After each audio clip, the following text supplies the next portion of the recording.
유시민 참 의심스러운 정황이 많다 이런 말씀을 좀 드렸는데, 자, 과거에 유시민이 했던 행적을 우리가 한번 돌이켜 볼 필요가 있는 것 같아요. 과거에 했던 행적을. 자, 그래서 오늘 그 민주당 안에서 여러 가지 이제 그 유시민에 대한 반론들이 쏟아져 나왔는데, 이거 잠깐 뉴스 영상을 보시고 유시민의 과거 행적에 대해서 한번 살펴보도록 하겠습니다. 유시민 작가가 민주당을 발칵 뒤집어 놨습니다. 어제 매불쇼에 나온 유 작가는 이재명 대통령이 필연적인 실패의 길을 가고 있다고 목소리를 높였습니다. 이재명 대통령 때문에 검찰개혁이 늦어지고 있다는 취지의 주장도 늘어났습니다. 그러자 박지원 의원은 유 작가가 김대중 정부 때도 5년 내내 대통령을 흔들고 괴롭혔다고 꼬집었습니다. 당 내에선 금도를 넘은 독설이라는 비판이 쏟아졌습니다. 먼저 정인아 기자입니다. 대통령도 상처받고 민주당도 엉망이 되고 진영은 폭파되고 아주 참혹한 결과로 귀착될 가능성이 매우 높기 때문에 옳다 그르다를 떠나서 필연적인 실패의 길로 가고 있다. 유시민 작가가 또다시 보수 인사 기용 등 이재명 정부의 외연 확장 기조를 강하게 비판했습니다. 검찰 개혁이 지연되는 이유도 대통령에게 있다고 주장했습니다. 대통령이 수사기소의 완전 분리를 원하지 않기 때문에 이렇게 된 거예요. 그거 말고는 다른 설명 방법이 있을 수가 없어요. 당장 친명계 의원들은 반발했습니다. 금도를 넘었다고 생각합니다. 유시민 작가는 직접적으로 노골적으로 이재명 대통령을 디스한 거죠. 이재명 정부 청와대 대변인을 지냈던 김남준 의원은 개혁의 적을 늘리는 독설로 내부가 서로를 향해 싸우게 만들었다고 지적했습니다. 박지원 의원도 유 작가가 누구를 대안으로 두고 이제 갓 1년 지난 대통령을 흔들어대느냐고 물었습니다. 과거 김대중 정부도 5년 내내 흔들고 괴롭혔다며 이 대통령은 도와야 한다고 당부했습니다. 청와대는 수사기소 분리라는 검찰개혁의 핵심 가치에 대해선 한 번도 흔들린 적이 없다며 불편한 기색을 내비쳤습니다. 하지만 민주당 지지층이 모인 일부 인터넷 커뮤니티엔 검찰 보안 수사권 폐지 논의가 주춤한 이유를 알게 됐다는 등 유 작가의 발언에 공감한다는 반응도 나오고 있습니다. 네, 팩폭맨님, 그때 국정원 분위기는 어땠어요? 궁금해요. 나중에 좀 시간 될 때 제가 한번 말씀을 좀 드리도록 하겠습니다. 뭐 국정원이야, 뭐 그때나 지금이나 똑같죠. 웬만한 사람은 이제 가면 그냥 오줌 질질 싸지. 근데 이제 저 정도 되니까 그냥 국정원 애들을 제가 참교육을 시키고 왔습니다. 무서워요. 나중에 시간 될 때 제가 좀 자세히 한번 말씀 좀 드릴게요. 맨날 국정원 갔다 왔다는 얘기만 하고 국정원 얘기를 여러분들에게 자세히 전해드린 적이 없네. 자, 이제 민주당 의원들이 뭐 지금 다 들고 일어났어요. 뭐 들고 일어나지 않을 수가 없는 이제 상황이 됐고, 뭐 이재명 대통령을 직접 공격을 하는 이런 행태를 보였기 때문에 당연히 뭐 민주당 의원들도 지금 이제 반발을 하고 있는 상황입니다. 근데 여기서 여러분들이 이제 주목해야 될 게 있어요. 주목해야 될 게 박지원 의원의 발언입니다. SNS에 이제 글을 썼는데, 박지원 의원이 저는 이제 그때는 뭐 기억이 없습니다. 뭐 감옥에 있기도 했고, 제가 참 그 인생을 살면서 운도 없는 게 1997년 이제 12월에 김대중 대통령이 처음으로 정권 교체에 성공을 했잖아요. 근데 제가 97년 7월 달에 이제 감옥에 갔어요. 마지막 불꽃을 태웠지. 마지막 학생 운동의 불꽃을 제가 정말 활활 태우고 갔습니다. 대한민국도 활활 태우고 김영삼 정권 타도를 외치면서 저의 20대를 마지막으로 그냥 완전히 불살라 버리고 97년 9월 달에 제가 이제 감옥에 갔어요. 그래서 2년 제가 이제 징역 2년을 선고를 받았는데, 정권이 이제 바뀌었잖아, 6개월 뒤에. 그러면은 이제 무슨 사면 될 수도 있고 그렇잖아요. 나름 뭐 민주화 운동이랍시고 한 건데. 근데 사면을 안 해주더라고. 근데 사면을 하는데 무슨 뭐 준법 서약서? 뭐 이런 걸 쓰래요. 이재명 김대중 정부에서 준법 서약서를 쓰면은 사면을 시켜준다는 거야. 그래서 내가 죄진 게 없는데, 법은 김영삼이 어겼지. 아니, 김영삼이 IMF로 법 어겨가지고 나라를 말아먹었는데, 그런 나라 살리자고 시위를 한 사람한테 뭘 법을 내가 안 지켰다고 준법 서약서를 쓰라고 그럽니까? 그래서 안 썼어요. 예, 제가 또 그때는 뭐 패기가 장난이 아닐 때지. 단식도 막 20일씩 하고 막 주접 떨고 다닐 때입니다. 그래갖고 이제 안 썼습니다. 안 쓰는 바람에 이제 만기 출소를 했어요. 99년도에. 99년도에 이제 만기 출소를 했는데, 그, 만기 출소를 하니까 이제 불만이 많았겠죠, 저는. 안 그래도 이제 한참 막 혁명을 하고 있었던 이제 그런 나이인데, 이 김대중 정부가 저는 이제 마음에 안 들었습니다. 그래가지고 나와가지고 이제 학교에 복귀하자마자 막, 김대중, 이거 국민을 배신한 김대중을 뭐 타도하자, 막 그런 소리도 하고 그랬어요, 그때는. 근데 아무튼 뭐 제가 감옥에 한 2년 있었기 때문에, 김대중 정권 초기에 벌어진 일들을 제가 잘 몰라요. 그리고 진짜 대한민국 헌정사상 처음으로 정권 교체를 했던 거잖아요. 그러니까 뭐 민주 진보 진영에서는 다들 이제 김대중 정부의 성공을 위해서 힘을 합친 줄 알았어, 저는. 그러다가 이제 저도 이제 막 김대중 정부에 이제 불만이 많고, 야, 들러 엎자 또 그러고 있었는데, 제가 이제 마음이 변한 게 언제였냐면은, 김대중 대통령께서 김정일 위원장을 만났을 때 제가 마음이 변했어요. 아, 김대중 대통령이 보통 분이 아니구나. 그때 저는 이제 딱 바뀌었습니다. 그 뒤로는 제가 이제 반정부 활동을 안 했어요.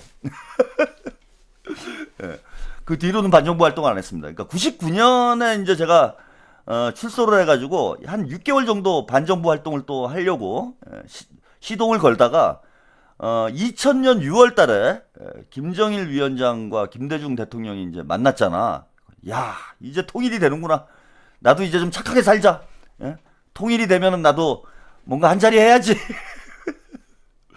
그러고 나서 이제 친정부 활동을 시작을 했습니다, 제가. 2000년 6월 이후에 그때부터 저는 아주 뭐 태세 전환이 빨라요. 그래가지고 그 전까지는 막 김대중 대통령을 막 욕을 하다가 이게 야 진짜 통일되는구나. 야 되겠구나. 그러고서 이제 친정부로 바뀌었어요. 2000년 6월 15일부터 친정부로 바뀌어가지고 뭐 그 뒤로는 제가 뭐 그 이명박 박근혜 때 뭐 윤석열 때 이럴 때는 이제 반정부 활동을 하지만은 대체로 그래도 민주당을 좀 응원하는 그런 입장에서 저는 이제 정치 활동을 해왔는데, 근데 유시민은 5년 내내 그랬다라는 거야. 5년 내내. 아, 이거 이상하지 않아요, 여러분?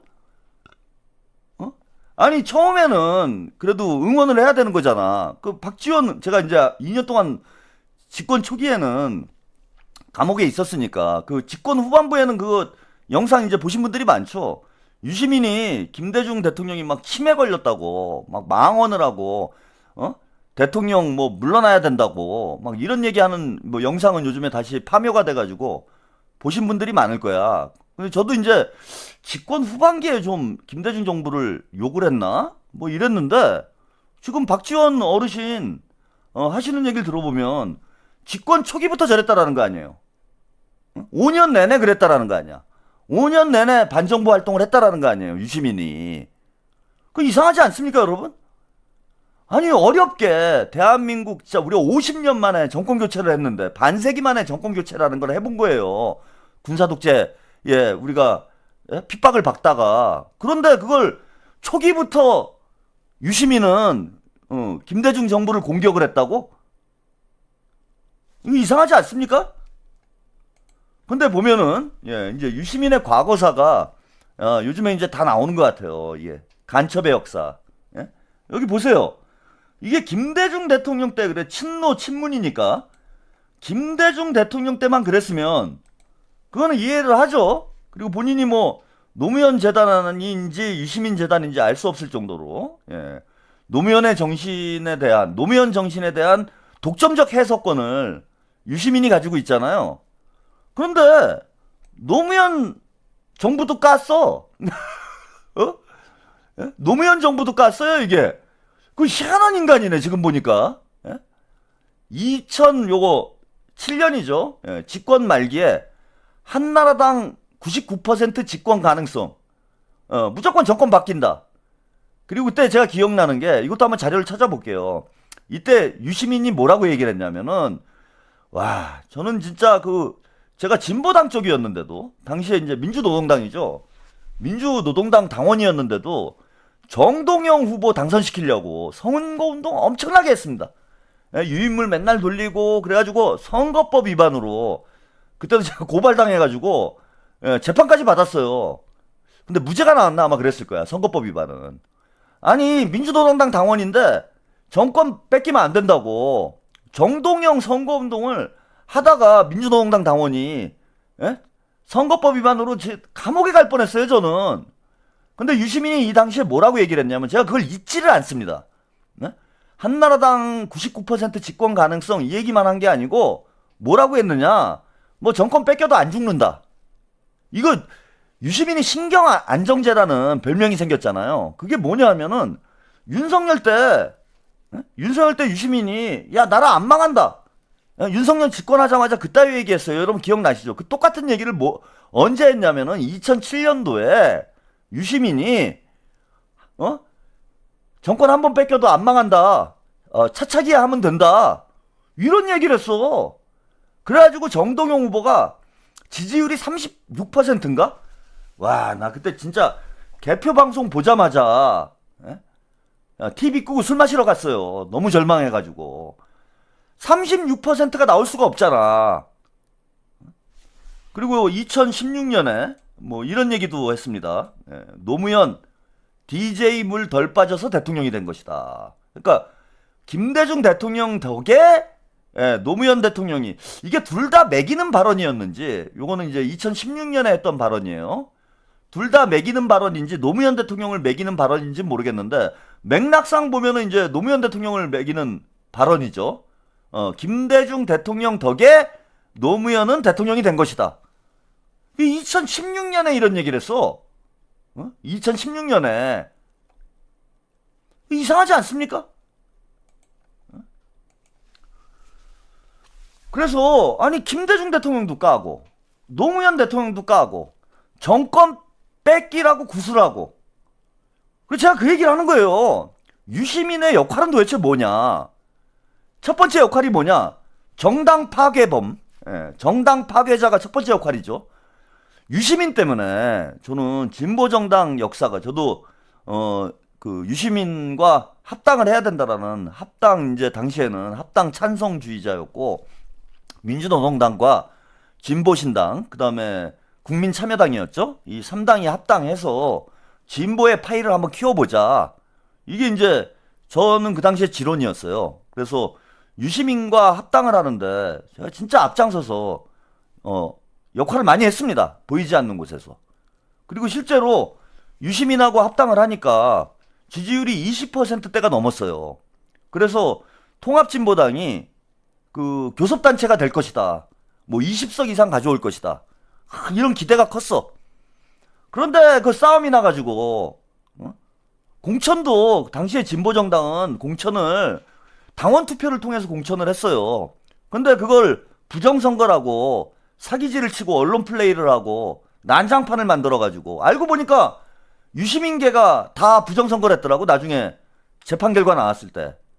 그냥 당을 완전히 깨놓고 진보정당이 다시는 일어서지 못하도록 진보정당 운동을 뭐 20년 이상 후퇴시켰다고 봐요 저는. 제가 진보 세력이 진짜 집권할 수도 있는, 집권이 뭐 혼자서 집권한다는 아니고 민주당과 힘을 합쳐가지고 진보정당과 민주당이 연립정부를 구성을 해서 진짜 진보 민주개혁 진보개혁 연합정권을 만들겠다라는 저는 포부가 있었어. 그거를 개박살을 내놓은 게 유시민이에요. 근데 그때는 그냥 개인 욕심인가 그렇게 생각을 했는데 지금 보니까 유시민이 가는 곳마다 박살이 나잖아. 그죠? 서울의 봄 때도 그런 거 아니에요. 서울대를 초토화를 시켰잖아 유시민이. 77명을 불어가지고. 이 역사가 오래된 거야. 그러더니 김대중 정부도 공격을 하고 노무현 대통령도 공격을 하고 그랬던 자가 갑자기 또 노무현의 상주 역할을 하면서 노무현 재단을 그죠? 타고 앉아가지고 그걸 유시민 재단으로 만들고 노무현 정신에 대한 독점적 해석권을 가지고 노무현 정신을 유시민 정신으로 만들어서 이게 노무현 정신이 아니에요. 유시민 정신이지. 유시민이 다 떠들어대는 얘기잖아. 그래서 민주진보 진영에 완전히 기득권화 돼버리고 이런 일련의 일들이 너무 의심스럽지 않습니까 여러분? 이해가 안 되지 않아요? 그래도 문재인 정부 때는 어용지식인 하면서 문재인 정부의 성공을 위해서 역할을 하지 않았냐. 또 이런 반론을 하실 분이 있어요. 그죠? 그랬잖아. 또 문재인 정부 때는 또 입 다물고 문재인 정부의 성공을 위해서 어용지식인, 어용나팔수 역할을 했어. 그러면은 문재인 정부를 망하라고 한 건 아니지 않느냐. 그죠? 저의 이제 반정부 세력론에 반론을 하실 분들이 있어요. 예, 신수님 감사합니다. 근데 여러분 잘 생각을 해보세요. 저는 문재인 정부도 유시민이 망하게 했다고 봅니다. 문재인 정부가 망하게 되는 결정적인 계기가 뭡니까, 여러분? 문재인 정부가 뭐 여러 가지 이유가 있지만 어쨌건 문재인 정부 초기에는 지지율도 높았고 남북관계 좋아지고 하면서 압도적 지지를 받았어요. 그리고 그랬던 문재인 정부가 급격히 약해지던 시점이 언제였습니까? 조국 사태 때 아니야, 조국 사태 때. 응? 그게 분수령이잖아요. 거기서 딱 꺾이면서 우리 민주진보 진영은 내파되고, 예, 윤석열은 대선 후보로 성장할 수 있는 모멘텀을 만들고 이렇게 된 거 아닙니까? 자연사랑님, 완벽한 논리, 해박한 논리로 멋진 평론가, 채널TV 파이팅. 네, 감사합니다. 근데 최근에 유시민이 자백을 했어요. 문재인 대통령하고, 다스베이다에서 그 얘기를 하잖아. 문재인 대통령하고 전화통화를 딱 한 번 했다. 언제 했느냐? 조국을 임명할지 말지에 대해서 문재인이 유시민에게 조언을 구했다. 그때 유시민이 뭐라고 조언을 했느냐? 우리 진영이 깨질 수 있으니 조국을 임명해야 된다 라는 조언을 했다라는 거야. SYY님, 정청래가 신천지와 연관성 있는 호남일보에 가서 특강도 하고 거기서 당대표 출마 선언까지 했다는데 당대표 선거 때 신천지가 개입할까봐 걱정돼요. 걱정을 하지 마시고 투표를 많이 하면 됩니다. 100% 투표. 아니 그러고 보면은 문재인의 뭐 어용지식인 역할을 했다라고는 하지만 결국은 문재인 정부를 망하게 만드는 결정적 조언을 유시민이 한 거 아닙니까? 그러면 자, 유시민이 민주정부 때 한 일은 결국 민주정부 박살내는 일만 했다는 거예요. 그리고 선거 때도 보세요. 유시민이 튀어나와가지고 선거를 망칩니다. 언제나 그랬잖아, 그죠? 지난번 총선 때도 괜히 샴페인 일찍 터뜨려가지고 200석까지 갈 수 있었는데 분위기 깨트린 게 유시민이고, 그래서 본인이 정치평론 안 하겠다 얘기를 했잖아요. 그리고 2020년 총선 때도 그랬잖아. 그때는 양정철이 다 경고를 했어요. 양정철이 입 좀 다물어라. 그래가지고 뭐 양정철도 욕을 얻어먹긴 얻어먹었는데, 아니 그때도 선거 전에 또 나와가지고 설레발을 쳐가지고 보수 세력이 결집을 했잖아. 그죠? 아니 선거 때 가만히 보면은요, 유시민이 뭔가 도움이 된 적이 없어요. 그리고 유시민 본인도 인정을 했어. 그래, 맞아. 대선 때는 그 설란용을 희한한 논리로 비난을 해가지고 또 욕을 얻어먹었죠. 그 다음에 이번에 지방선거 때 보세요. 지방선거 때 그 사전투표 전날 기어나와가지고 최욱이랑 깽판 치는 바람에 평택도 저렇게 되고 서울도 저렇게 되고 보수 세력은 결집하고 민주 세력은 분열하고 여기에 역할을 하고 있잖아. 그리고 곰곰이 따져보니까 저도 이제 시계열로 유시민의 과거의 행적을 지금 돌이켜서 보니까 유시민은 그동안 반정부 활동만 한 거예요. 그게 민주당 정부건 보수 정부건 유시민이 하는 역할은 뭐냐? 반정부 활동이다. 자, 반정부 활동을 해서 어떻게 만드는 거냐? 자, 민주당이 5년 이상 집권하지 못하도록, 혹은 국민의힘이 5년 이상 집권하지 못하도록, 즉 정권 재창출 방해 세력이다. 민주당이 집권해도 5년으로만 끝나고 보수 세력이 집권해도 5년으로만 끝나고. 그러니까 대한민국이 발전을 할 수가 없는 거예요. 이런, 제가 요즘에 뭐 김민석, 이재명 대통령님도 그렇고 김민석 의원도 그렇고 저도 그렇고 공통되게 주장하는 게 있어요. 그건 뭐냐면 민주정부 연속 집권입니다. 민주정부 연속 집권이 대한민국을 혁신하고 개혁하는 최대 개혁이다. 이 말을 이재명 대통령도 하시고 김민석 총리도 하시고 저도 그렇잖아요. 저는 대선 전부터 사실은 이런 구상을 여러분들께 말씀을 드렸죠. 이게 5년 하고 민주정부가 5년 열심히 해. 근데 정권 뺏겨. 그럼 다시 원점으로 돌아가요. 20년 동안 우리가 이걸 하고 있는 거예요, 지금. 제가 무간지옥이라고 표현을 했잖아. 다람쥐 쳇바퀴 돌듯이 보수 세력이 나라를 망쳐놓으면요. 나라를 망가뜨리죠. 김영삼이 IMF로 나라를 망가뜨리잖아. 그러면은 민주당이 이재명 정부가 겨우 이걸 추스려가지고 나라를 정상화해놔. 그러고 원래는 노무현 대통령도 집권하기 어려웠던 상황인데 이걸 김민석 의원이 트로이 목마가 돼서 후보 단일화를 성공시켜가지고 그래서 정권 재창출이 성공을 한 거예요, 여러분. 그런데 정몽준하고 단일화가 안 됐으면은 5년 만에 정권 뺏긴 거죠. 그럼 이회창이 말아먹었겠지. 그 이회창이 말아먹으면은 그 다음에 누굽니까? 또 민주당에서 누가 또 집권을 한번 하겠죠. 그리고 또 5년 만에 또 말아먹어요. 이걸 반복하고 있어 지금 우리가. 그러니까 대한민국이 계속 제자리로 돌아오는 겁니다. 원점 회귀를 하는 거예요. 이걸 앞장서서 하는 사람이 누구냐? 저는 유시민이라는 거야, 유시민. 유시민, 김어준. 이걸 계속 얘네들이 하고 있는 거 아니에요? 지금도 저는 이재명 정부가 뭐 걱정돼서 그건 뭐 말 같지도 않은 소리라는 거 여러분들이 아실 거라고 보고 유시민이 저러는 이유가 뭐냐? 원래 하던 일을 하는 거예요. 뭐 새로운 일을 하는 게 아니고 이재명 정부가 진짜 잘못 가서 걱정이 돼서 하는 것도 아니고 아니면은 문씨 집안을 살리기 위해서 친문 부활을 위해서 저는 이러는 것도 아니라는 거야. 유시민은 그냥 다 망가뜨리는 거예요. 파괴자라는 거예요. 파괴범이라는 거예요. 그게 정당이 됐건 정권이 됐건 뭐가 됐건 유시민이 하는 일은 뭐냐? 계속해서 파괴시키는 거예요. 민주정부도 파괴하고 보수정부도 파괴하고 그래서 대한민국이 제자리를 맴맴 돌게 하고 성장 발전하지 못하도록 하고 지금 이재명 정부 왜 초기부터 저렇게 괴롭히고 있냐? 저는 이렇게 생각합니다. 유시민이 작년 9월부터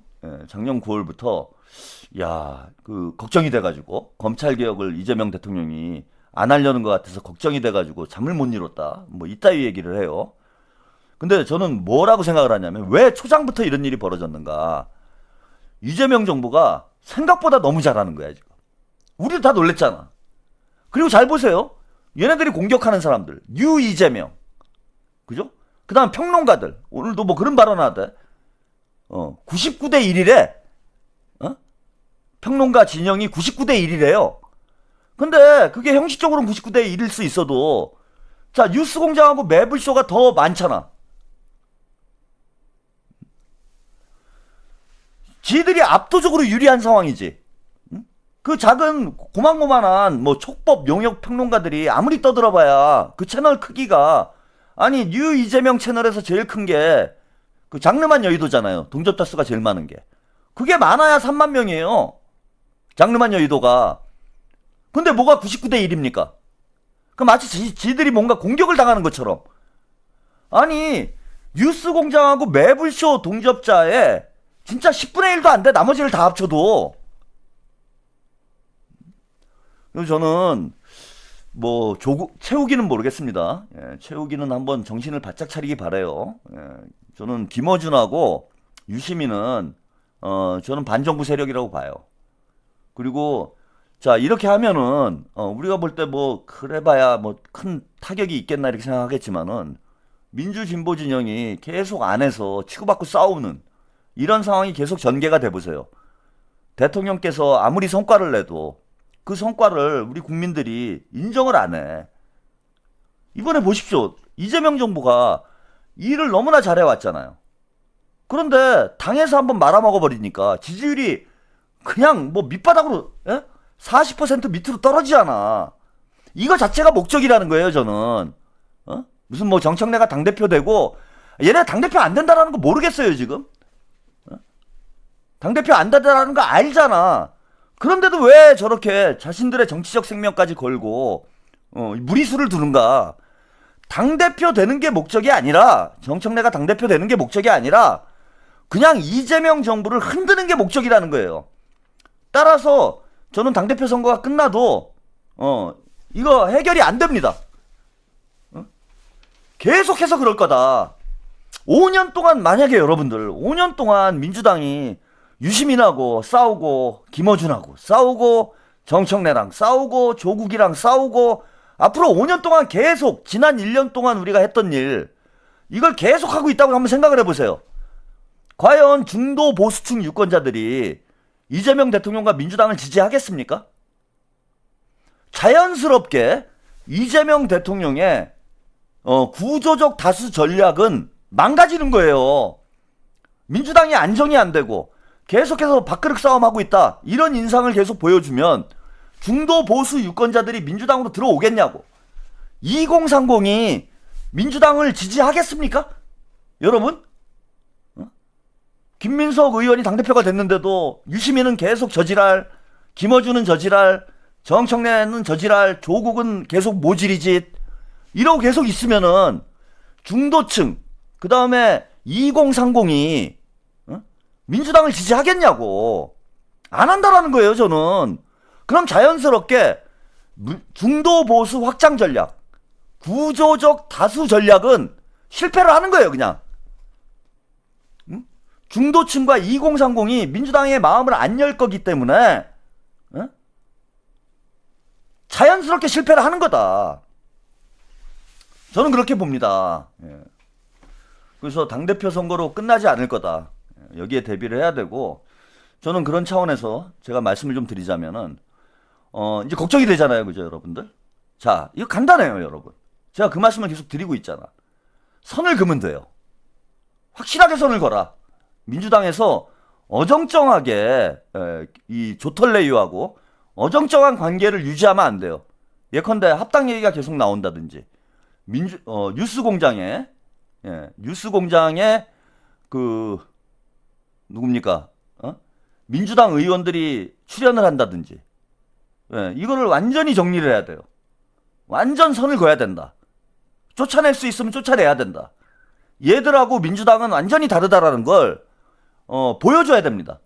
그래야 중도 유권자들 2030들이 민주당의 등을 안 돌려요.